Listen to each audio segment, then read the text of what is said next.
Bom, pessoal, vamos dar continuação, então, com a sua apresentação da Mônica. Claro. Bom dia, pessoal. Meu nome é Mônica Pozzobon, eu sou aluna de Ciências Biológicas aqui no PCM, estou no final do curso. Sou orientada pelo professor Jonas Maziero, faço parte do QIEP, embora não tenha tanto a ver com biologia no meu trabalho. Eu sou bolsista da Plainova, quer dizer, sou financiada pela Plainova, de certa forma, para a gente trabalhar com o registro de patentes e softwares no laboratório. Então, aqui eu vim trazer um pouco para você sobre o que a gente fez até agora, o que a gente aprendeu e quais são os nossos próximos passos. Primeiramente, como que são registrados esses softwares e patentes no Brasil? É pelo esse órgão, que é o Instituto Nacional da Propriedade Industrial. É ele que gere todas essas propriedades intelectuais, que é o INPE. E pelo INPE é possível registrar várias coisas, incluindo patentes, cultivares, que são as modificações genéticas das plantas, topografias de circuito integrado, marcas, desenhos industriais e programas de computador, softwares. Existem diferentes categorias de propriedades intelectuais, sendo as patentes, marcas e desenhos industriais categorizadas como propriedades industriais. E aí a gente tem, em outra categoria, os softwares como direito autoral. Então não é uma propriedade industrial, é apenas o direito autoral da escrita daquele código.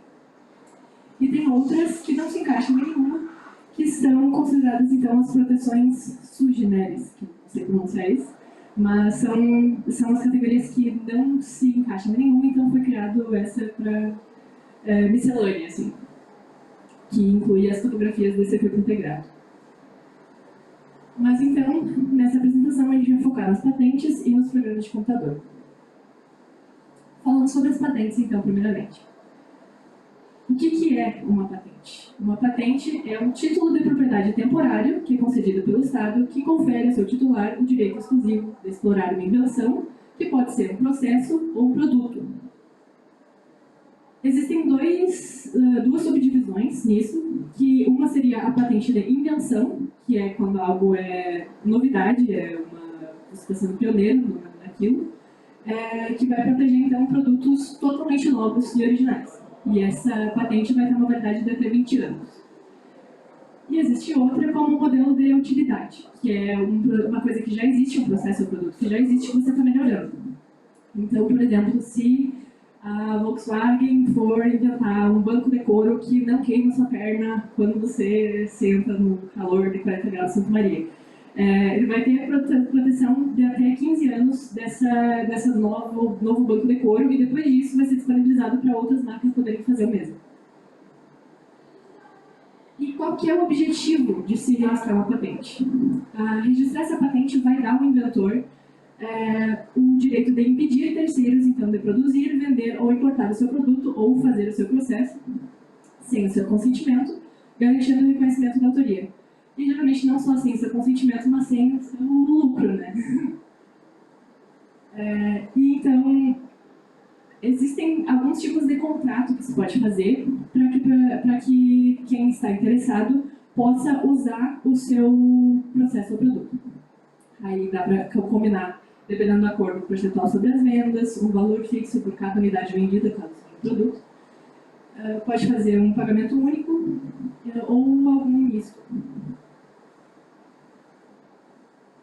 E o que precisa uma invenção para poder ser uma patente?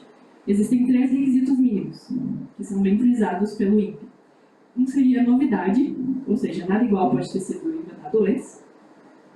Aplicabilidade industrial, ou seja, precisa poder ser fabricada ou utilizada em algum tipo de indústria, ter uma atividade prática. E ser uma atividade inventiva, ou seja, não pode ser óbvio para alguém que seja perito no assunto. E como que isso começou no laboratório? O Vitor Ferreira desenvolveu uma técnica de mitigação de erros em computação quântica e o pessoal achou que isso poderia ser patenteado. Então começou-se essa empreitada de descobrir como que se fazia isso. E aí, a partir disso, ficaram sabendo que a Proinova oferece esse apoio dentro da FSM. Por quê? Só porque eles são bonzinhos? Não, também, mas não dá para fazer... tudo que é feito na universidade pertence à universidade. Então, não dá para... A gente tem financiamento público, a gente utiliza a estrutura da UFSM, então tudo que a gente produz aqui também pertence à UFSM. Então, a Proinova faz essa ponte para que a gente tenha uma facilidade maior em conseguir colocar essa patente para o mundo também com os direitos que a UFSM precisa. Já ocorreu de as pessoas não saberem disso, fazerem patentes por fora, e depois tem toda uma treta legal, uma burocracia gigantesca e cara para restituir os direitos para a UFSM. Então, como que é feito esse processo de registro de patente pela Proinova? É um processo que parece longo, mas pode ser muito mais longo se não for feito pela Proinova. A Proinova dá muitos atalhos, assim. Primeiramente, a gente abre um processo via PENSI, que é o Processo Eletrônico Nacional, pedindo uma reunião com a Proinova. Então, nessa reunião, o inventor e demais interessados explicam o que é essa possível patente, essa invenção, e a partir disso a Proinova vai ver se tem fundamento ou não, se é patenteável ou não. Passando dessa fase, é realizada pela parte do inventor uma busca de antecedentes, para atender aquele requisito de novidade. Então, ninguém no mundo pode ter inventado algo parecido o suficiente com o seu, a sua invenção. Apesar da patente ser apenas nacional, então tu registra ela só em solo brasileiro, a não ser que tu faça outros tipos de acordo, contrato, ninguém pode inventar nada no mundo. Então, é bem extensa essa busca. Depois disso, não tendo encontrado nada que desqualifique a sua invenção como invenção, é enviada a comunicação da invenção para a Proinova junto do resumo executivo, que vai ser onde o inventor vai colocar ali todos os detalhes de como é feito aquele processo ou produto. Depois disso, a Proinova vai fazer a elaboração do relatório técnico contratando um escritório especializado que vai ser especializado tanto na burocracia quanto na parte, no nosso caso, física, mas seja qual for o tipo de patente, né, química, biologia, enfim, esse escritório tem que ter essas duas competências. Ixi.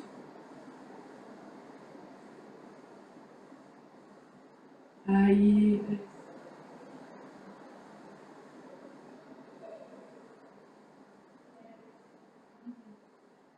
Depois desse relatório técnico ter sido enviado, o Núcleo de Propriedade Intelectual, que é o NPI, que é daqui da FSM, vai gerir o pedido de patente com o INPE, que é o Instituto Nacional.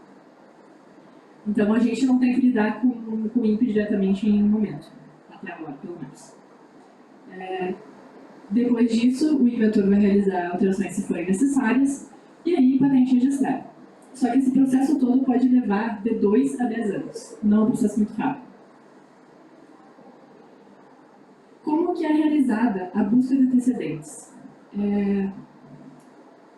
Existem plataformas como a SpaceNet, que reúnem as patentes do mundo inteiro. As patentes não são colocadas em categorias bem específicas. A nossa é G06N10, que seria computação quântica, e dentro dela ainda tem uma subdivisão que é G06N1070, que é correção, detecção e prevenção de erros quânticos. No caso, a nossa mitigação, mas entra ali também. E a partir disso, a gente fez uma busca com tanto a categoria quanto palavras-chave para ver se a gente achava alguma coisa relativamente parecida com a invenção do Victor. Só que aqui no SpaceNet a gente não tem tanto detalhe sobre a patente. Então a gente acha uma coisa mais ou menos parecida ali pelo Abstract, pega esse código e vai colocar lá no Google Patents, que ali sim aparece os desenhos técnicos, a descrição adequada de como que é feito aquilo, para a gente ver se tem a ver ou não. Também tem uma descrição maior dos autores, de todo o processo burocrático que aquilo passou, quando, enfim. A partir disso, nós colocamos o que a gente encontrou dentro de categorias.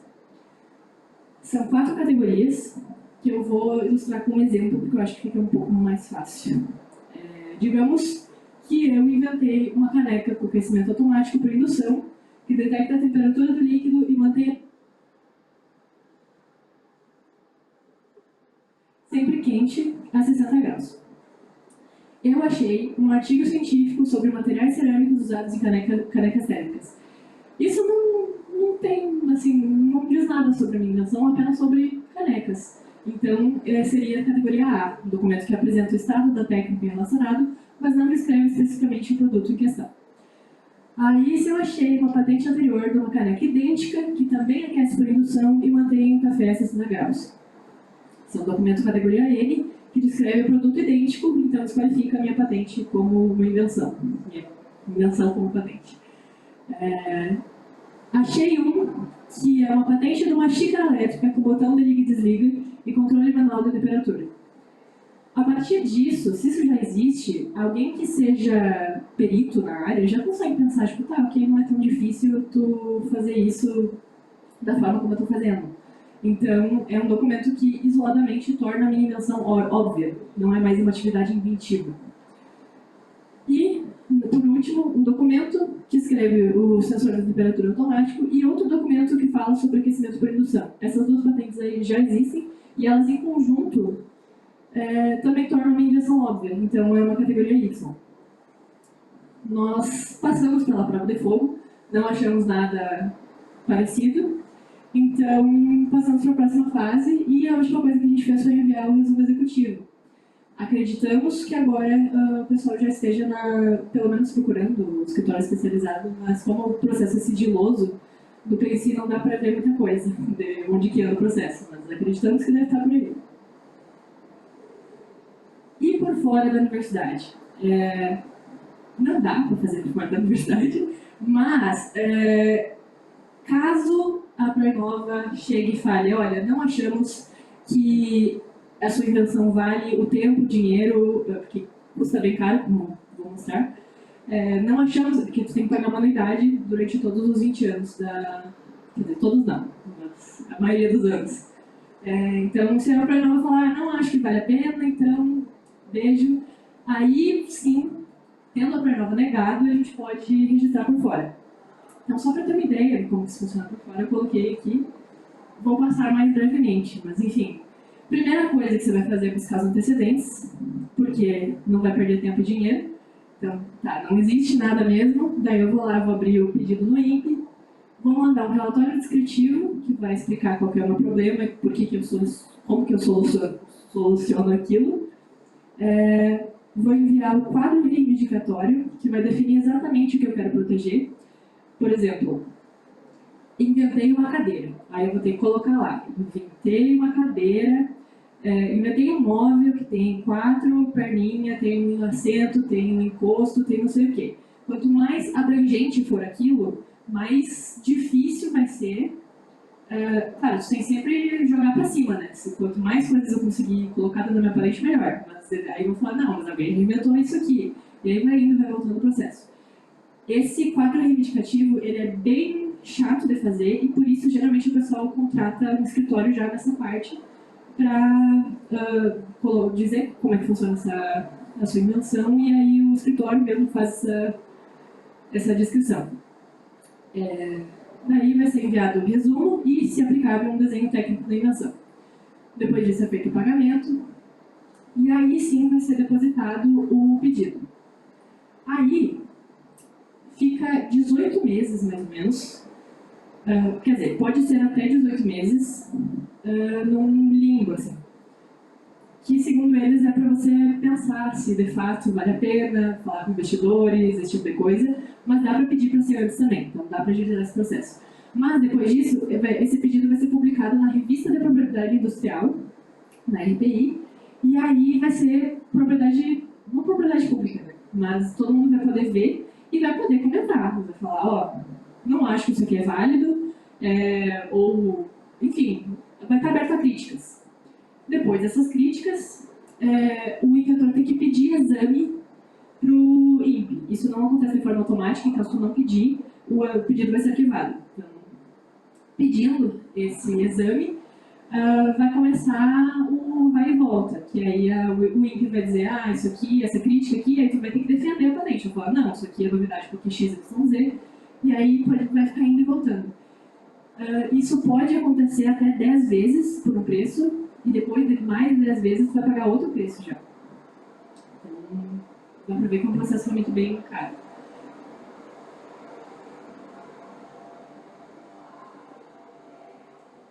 Vou mostrar. Então, batalhou pela sua patente, parabéns, aprovado, e aí tu tem que pagar uma taxa de expedição, e depois sim a patente vai ser registrada. Porém, a sua patente não vai valer vai valer por 20 anos, mas é 20 anos a partir do depósito do pedido, não todo esse tempo que ficou aí nessa brincadeira. E depois disso, depois de 3 anos, tu começa a pagar a anuidade. Aí, sobre preços. O primeiro pagamento é de R$260, mas existe um desconto de 50% para tecnologias verdes, para pessoas físicas, para... tem mais algumas categorias que ganham esse desconto, acho que universidade também. Startups também, e também tem prioridade na fila de análise. Mas enfim, vai pagar metade de todos esses preços. Esse primeiro pagamento de 260 vai pagar 130. Aí depois, para o exame, até 10 reivindicações de cerca de R$870, pode ser mais, pode ser menos. Vai pagar 400 e alguma coisa. E a partir do terceiro ano vai pagar 400 ou com desconto R$200 por ano, para manter essa patente. E sobre os programas de computador, então. Aí a coisa fica bem mais tranquila. Oi. Depois que passou os 20 anos, daí a patente, a tecnologia não é mais sua exclusivamente. As pessoas podem copiar sem o seu aval, sem você receber nada por isso. O que eu ouço que acontece é que as pessoas ficam tipo, inventei o desodorante, por exemplo. Isso é bem teoria da conspiração, tá? Mas, tipo, inventei o desodorante, vou patentear essa tecnologia de aerosol. E aí, depois de 20 anos, eu vou falar, não, o aerosol faz mal, isso só um exemplo, tá? Isso é bem teoria da conspiração. Mas pode acontecer em outras instâncias com outros exemplos. Agora eu vou dizer que aerosol é um terror e não sei o quê, para as pessoas não ganharem dinheiro com a minha invenção. Mas enfim, só um exemplo.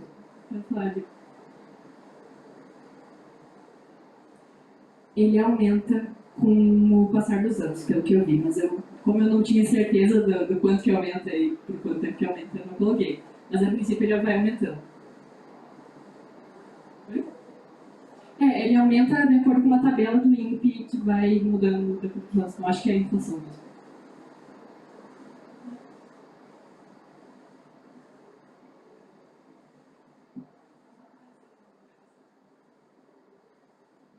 Se a gente inventa algo que não dá lucro, pagar tudo isso tudo aí, não dá para desistir no meio do caminho. Sim, por isso que dizem que é por isso que tem esses 18 meses de intervalo entre tu fazer o depósito do pedido e tu pedir o exame. Porque daí é para te pensar se realmente vale a pena, ou tu conversar com investidores, tipo, coloquei isso aqui, o que tu acha, né? Me ajuda aí a pagar, esse tipo de coisa assim. Porque sim, porque se é algo que dá lucro, não é muito, mas se é algo que tem simplesmente lá parado, um dinheiro não.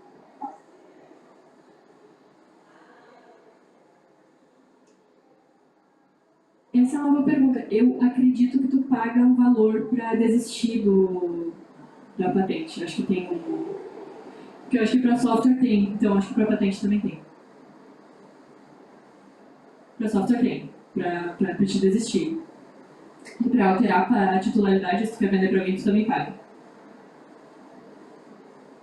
Mas aí não tem um problema de limbo? Tipo, tu paga para manter, tu paga para tirar, e tipo, você não faz nenhum dos dois? Pois é, né? Fica aí um questionamento. Dá para pesquisar mais depois e eu posso mandar a informação. Mas... às vezes deve ter dívida mesmo, sei lá. Assim.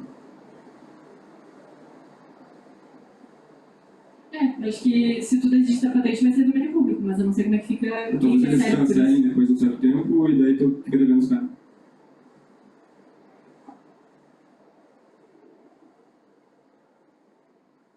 Sobre os softwares, então.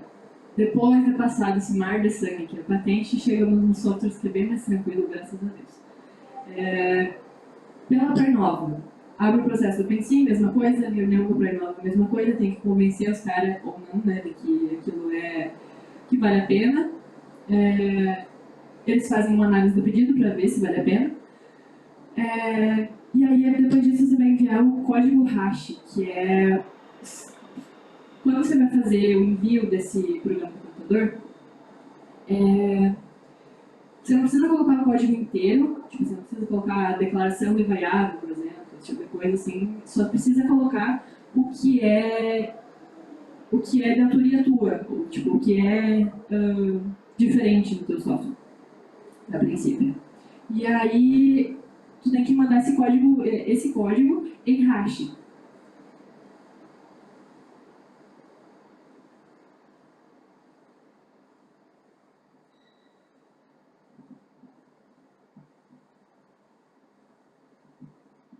O hash, ele é uma tecnologia que vai permitir que um especialista saiba se aquele código foi alterado ou não desde quando ele foi enviado. Para não acontecer do quê? Eu inventei aqui meu código, registrei meu código, esse código é meu, é direito autoral meu. Aí o Jonas foi lá, tipo, são 50 anos que valem isso aqui. Aí daqui 10 anos o Jonas inventou uma outra coisa lá, um código muito interessante, e eu vou falar, não, mas eu inventei isso aqui primeiro. Eu vou lá no meu código, eu mudo, falo, não, estava aqui ó, o tempo todo. Então, para isso não acontecer, enviar esse código diferente. E aí, 10 dias depois, mais ou menos, o registro está concluído, certificado no sistema, show de bola.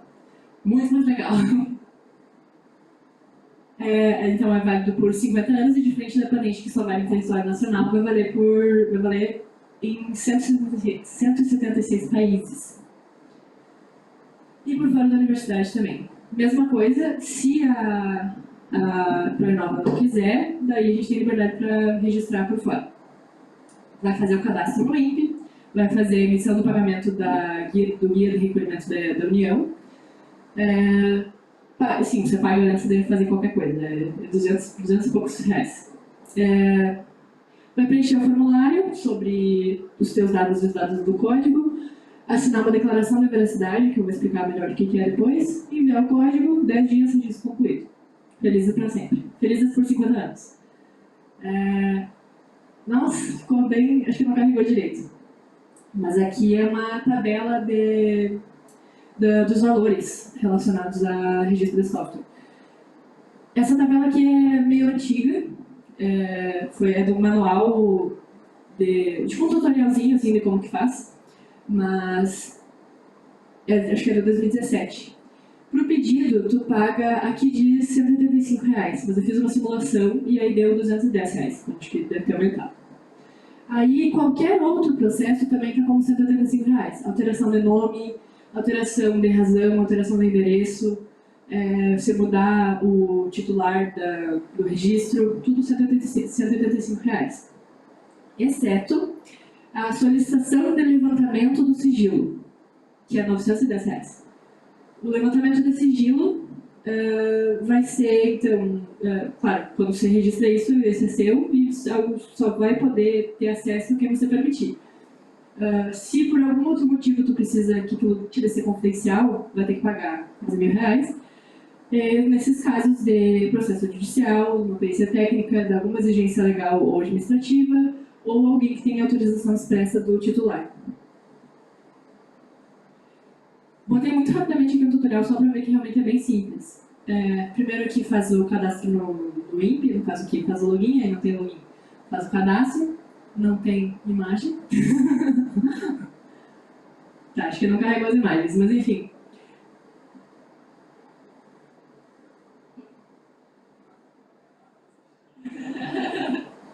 Automaticamente.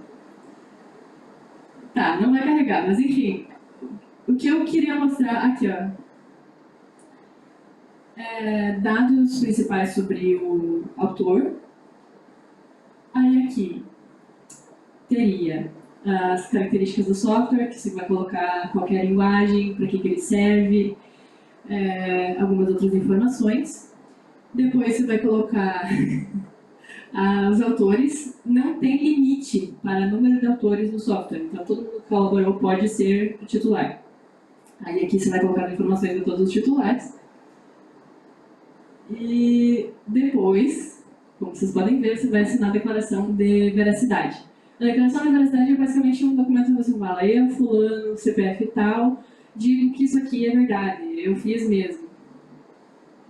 Não, tem que escrever o documento e mandar. Aí, depois de declarar a veracidade, que tipo, é verdade esse bilhete, eu fiz mesmo, daí você vai pagar os R$ 210 e depois ser feliz. Aqui tem algumas informações, eu posso passar para vocês depois, mas aqui tem o manual do usuário, que é tipo um folhetinho informativo de como que se faz o registro de software. Tem outro, que também é basicamente a mesma coisa, só que mais detalhado. E no nosso Drive tem uma pasta do laboratório que a gente colocou ali várias informações tanto sobre as patentes quanto registro de software, se alguém quiser dar uma olhada. Então, conclusão. O Pronova dá um ótimo suporte para a gente fazer esse tipo de registro, porque é uma dor de cabeça por fora. Então, é ótimo que a FCM tenha essa ferramenta para nos oferecer. E aprendemos bastante nessa jornada. Espero que seja útil o conhecimento que a gente adquiriu nesse tempo. Então, obrigada pessoal, obrigada equipe do laboratório e obrigada para a Inova e eu desenho.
Não mesmo, eu acho que é na hora que tu vai... Não, na verdade ninguém enxerga o teu código. Essa é uma parte do processo que eu não tenho muita noção de como funciona, porque teoricamente eles não têm acesso ao teu código. Tu vai registrar aquilo já codificado, então uma pessoa não lê. Então não sei bem como é que funciona essa parte, é um questionamento importante.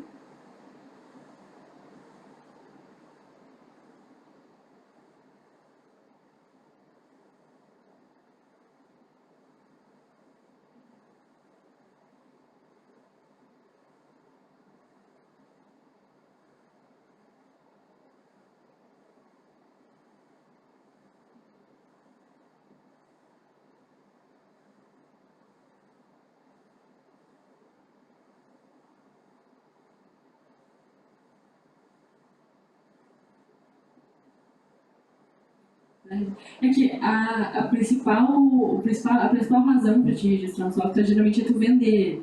Tu vender os direitos daquilo que tu codificou. Não tem muito por que tu registrar só porque sim. A não ser no nosso caso, que é para pontuar em concurso, pontuar em entrar em pós-graduação, esse tipo de coisa.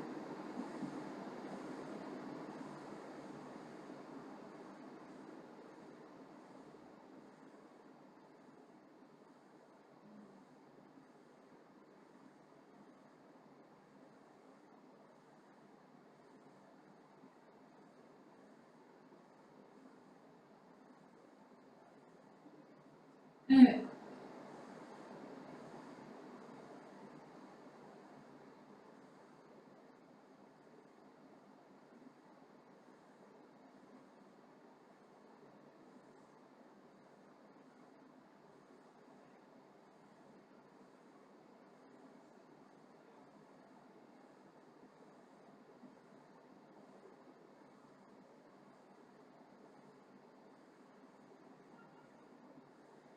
é que não sei se eu entendi totalmente, mas o código vai continuar contigo, né? Tu vai poder mexer nele. Se tu quer colocar coisas novas nesse software, tu tem que pagar uma atualização dele.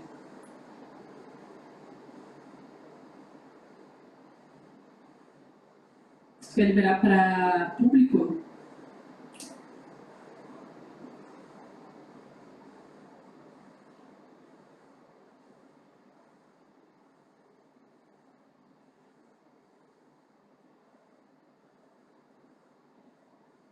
é que eu imagino que a taxa seja mais para se tu quer abrir para um processo judicial ou algo assim, porque o que o Lúcio me falou, que é quem era coordenador da Pré-Nova, é que... Fugiu completamente o que eu ia falar. Ah, é assim, quando tu publica num repositório online o teu código, ele continua sendo teu. Ele é público, mas a autoria ainda é tua. Então, por isso que a única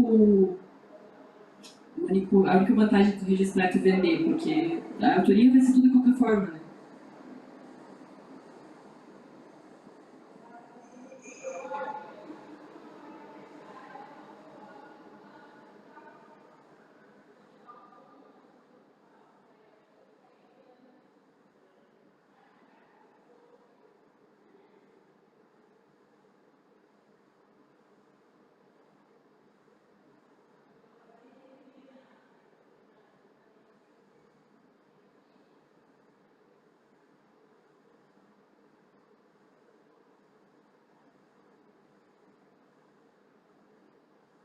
Não sei se eu entendi, eu não tô conseguindo escutar, na verdade, mas seria qual que é a vantagem dos outros?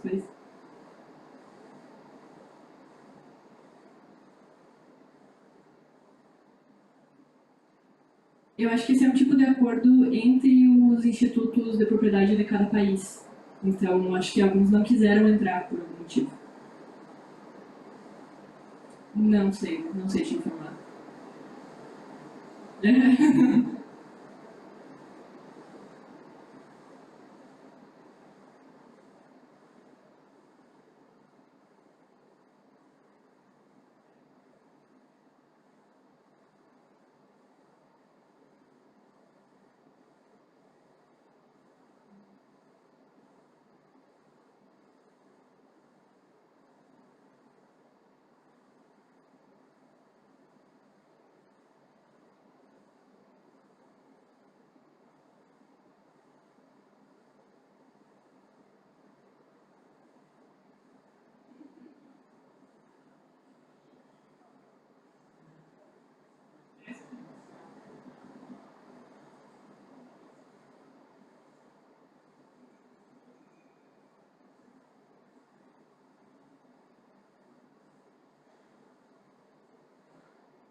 Eles não, eles não passaram nenhum preço para nós, então eu acredito que seja 100%. Mas acho que deve ser falar qual é o cronograma certinho, mas a princípio acho que é a universidade que gera essa habilidade sempre. Eu acho que na palestra do Lúcio ele falou, né, que era a PCM que pagava.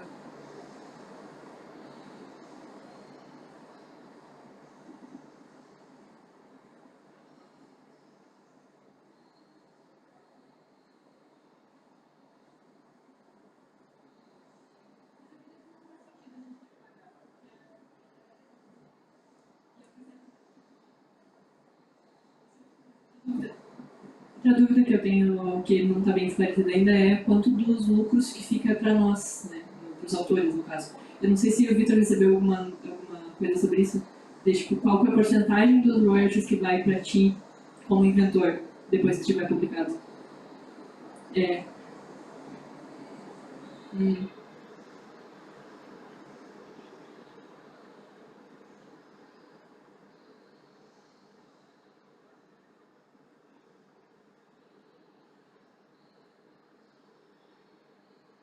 Eu acho que no formulário tem uma divisão entre o FSM e outras universidades e outras empresas, e aí dentro do FSM tá a gente.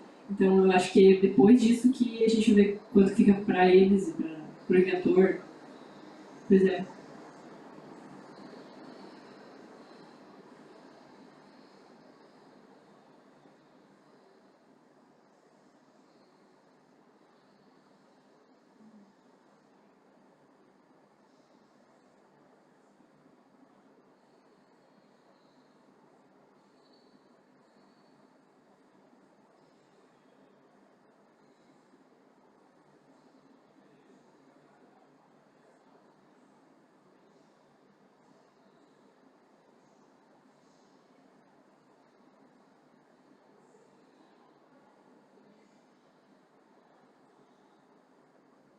Não deu para pagar.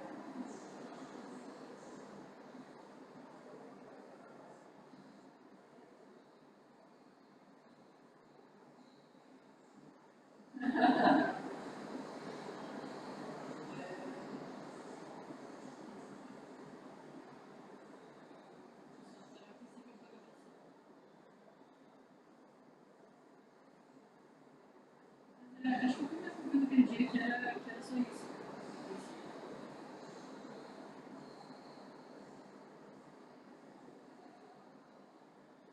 Acho que é só quando tu vai fazer a atualização do software, se for necessário. Tipo, eu coloquei mais alguma coisa.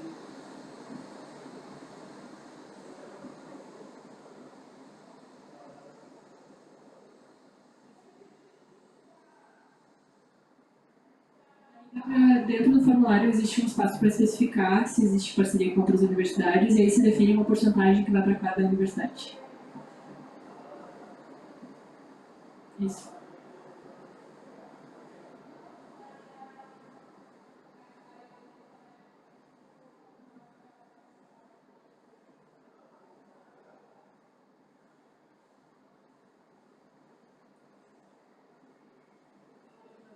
Não sei se eu compreendi como que...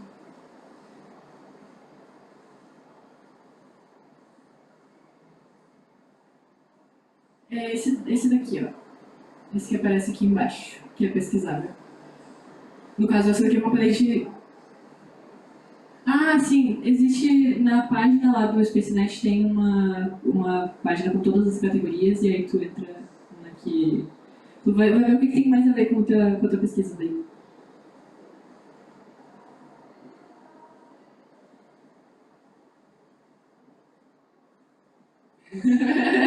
Foi o nosso desafio.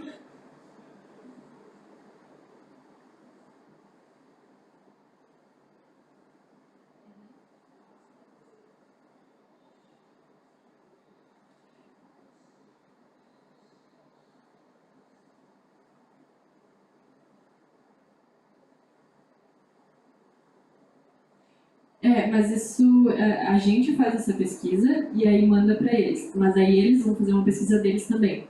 E no caso o INPE. E aí se eles não acharem e registrarem, daí tu não vai pagar nada para arrumar porque o erro não foi teu. Mas aí a princípio tu não vai conseguir chegar até o final do processo.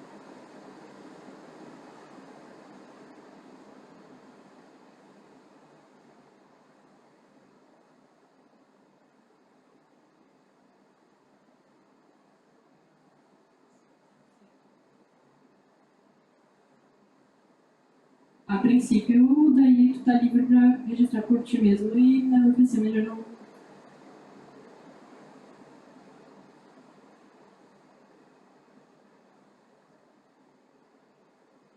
Será?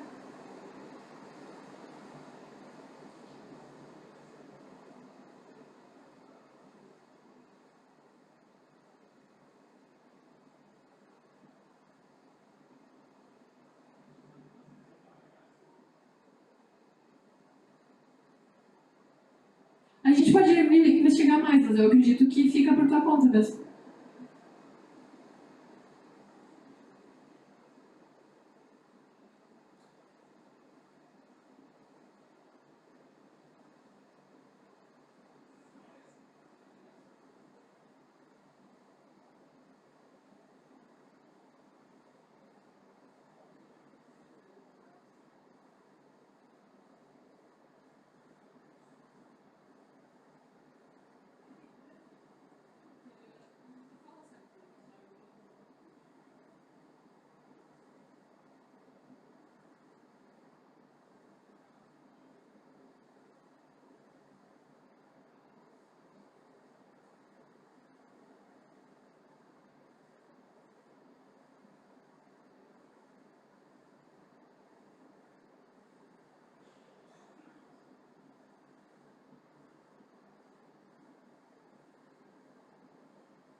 período de graça, que eles chamam, que é a partir de